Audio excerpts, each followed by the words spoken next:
स्वागत है आप सभी का स्कोप 360 चैनल पर। मैं हूं शिव कुमार यादव। इस वीडियो में हम एयू एंट्रेंस एग्ज़ाम 2021 की प्रिपरेशन में बीएससी मैथ का पार्ट 10 समझाएंगे। इससे पहले बीएससी मैथ कोर्स के लिए हमने 9 पार्ट बनाकर प्लेलिस्ट में रख दिए हैं, आप उन भी पार्टों को ज़रूर देखिए। आज हम जो आपको पढ़ाएंगे वो क्रमचय और संचय चैप्टर होगा और क्रमचय संचय चैप्टर का यह हमारा पहला वीडियो होगा। पूरे एयू एंट्रेंस एग्ज़ाम के बीएससी मैथ का ये पार्ट 10 है, लेकिन क्रमचय संचय का यह पार्ट 1 है। इस वीडियो में हम आपको कुछ परिभाषाएं समझाएंगे और कुछ इम्पॉर्टेंट फार्मूले बताएंगे। बहुत संक्षेप में पूरा कॉन्सेप्ट समझाएंगे, तब आप जब दूसरा वीडियो देखेंगे तो आपको क्वेश्चन बहुत अच्छे समझ में आएंगे। तो इसलिए वीडियो को शुरू से अंत तक ज़रूर देखिएगा। इसमें सबसे पहली परिभाषा जो हम सबको समझनी है वह है क्रम गुणित। क्रम गुणित को हम लोग अंग्रेजी में फैक्टोरियल कहते हैं। तो फैक्टोरियल क्या होता है समझते हैं। लिखा है 1 से लेकर n तक की प्राकृतिक संख्याओं के गुणनफल को क्रम गुणित कहते हैं। फिर से सुनिए, 1 से लेकर n तक की प्राकृतिक संख्याओं के गुणनफल को क्रम गुणित कहते हैं।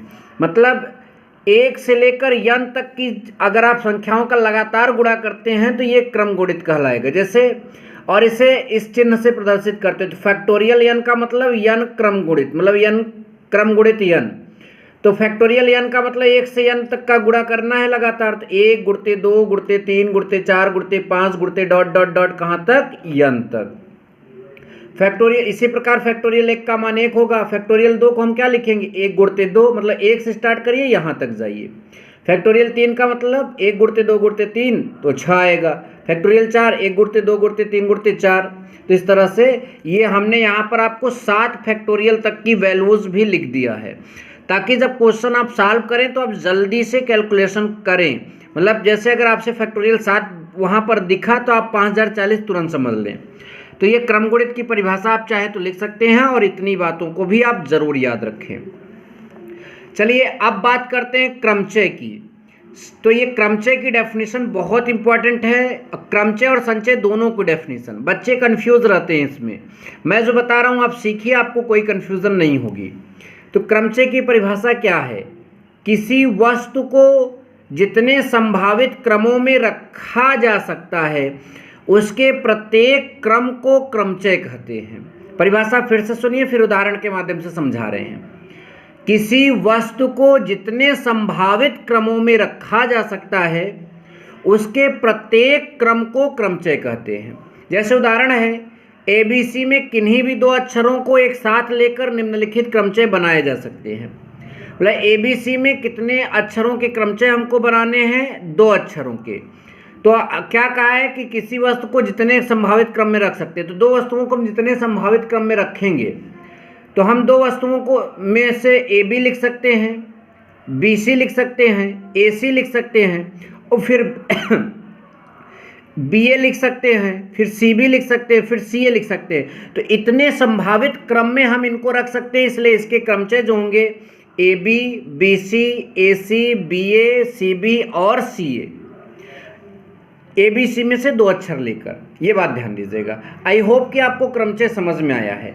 क्रमचय यदि थोड़ी सी कन्फ्यूजन अब भी है तो संचय जब पढ़ाएं, संचय की परिभाषा भी बताएंगे तो ये एकदम क्लियर हो जाएगा। कुछ सूत्र यहाँ पर आपको ज़रूर याद रखने हैं। NPR, सबसे पहले NPR को आपको समझना चाहिए कि NPR है क्या।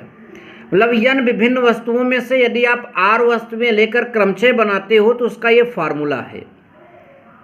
NPR बराबर आपको याद रखना है फैक्टोरियल n या n फैक्टोरियल बटा n minus r factorial.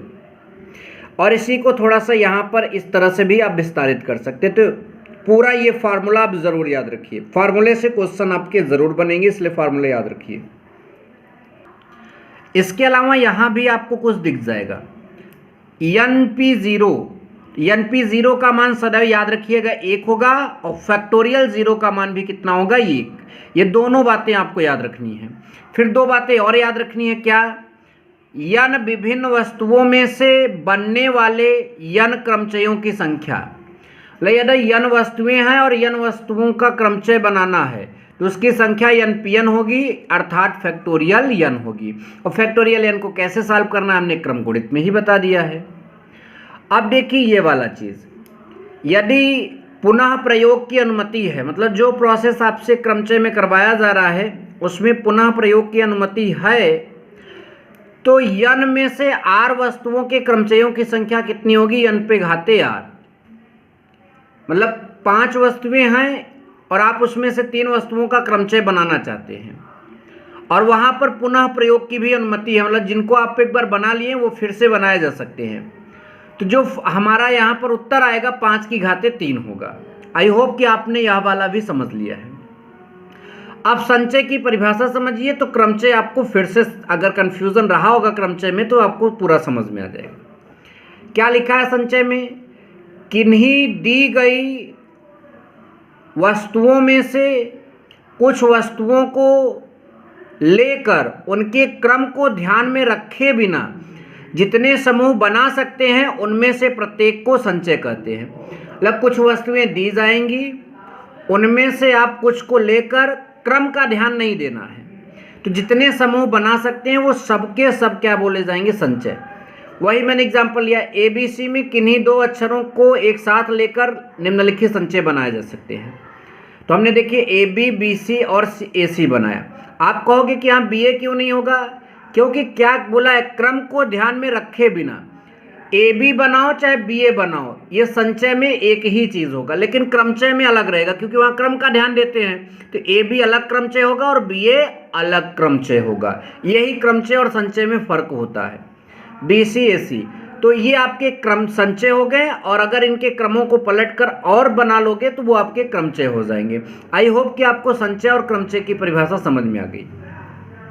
Formula हमारा लिखा है संचय का, मतलब n वस्तुएं में से r वस्तुएं लेकर संचय जब बनाओगे तो क्या फार्मूला होगा, NCR बराबर n फैक्टोरियल बटा r factorial into n minus r factorial. इसको और खोलकर यहाँ तक लिखा जा सकता है। तो ये फार्मूला याद रखिए। फिर NCN का मान 1 होता है, ये याद रखिए। NC0 का मान 1 होता है, ये याद रखिए। यहाँ बीच में हमने जल्दबाजी में इसको लगा दिया, यहाँ बीच में नहीं रहेगा। NCR बराबर एक फार्मूला होता है NCN माइनस r, ध्यान दीजिएगा, बहुत इंपॉर्टेंट फार्मूला यह है। उसके बाद एक यहाँ पर लिखा है, यदि P बिंदु समरैखिक हैं, मतलब कुछ बिंदु दिए गए हैं उसमें से P बिंदु जो है एक ही रेखा पर स्थित हैं। समरैखिक का मतलब ये होता है, तो बनने वाले त्रिभुजों की संख्या NC3 माइनस NP3, n बिंदु दिए रहेंगे उसमें से P समरैखिक होंगे, तो जो त्रिभुज जितने बनेंगे उनका फार्मूला क्या होगा, NC3 माइनस PC3। ठीक है। उसके अलावा इसको जरा ध्यान दीजिए, लिखते समय थोड़ी सी गड़बड़ी हुई है इसलिए ध्यान समझिए। NCR plus NCR minus 1, NCR plus NCR minus 1 बराबर क्या होगा, n प्लस 1 CR। और ये एक फार्मूला जिसमें NCR की वैल्यू और NCR माइनस 1 की वैल्यू रख कर बनाया गया, तो ये आपका आया है। तो इतना यदि आप याद रखते हैं तो क्रमचय संचय के क्वेश्चन आपको समझ में आएंगे और इससे एंट्रेंस एग्जाम में प्रश्न पूछे जाने की संभावना बनी रहती है। वीडियो अच्छा लगा तो वीडियो को लाइक और शेयर जरूर करना। Thank you so much. जय हिंद, वंदे मातरम।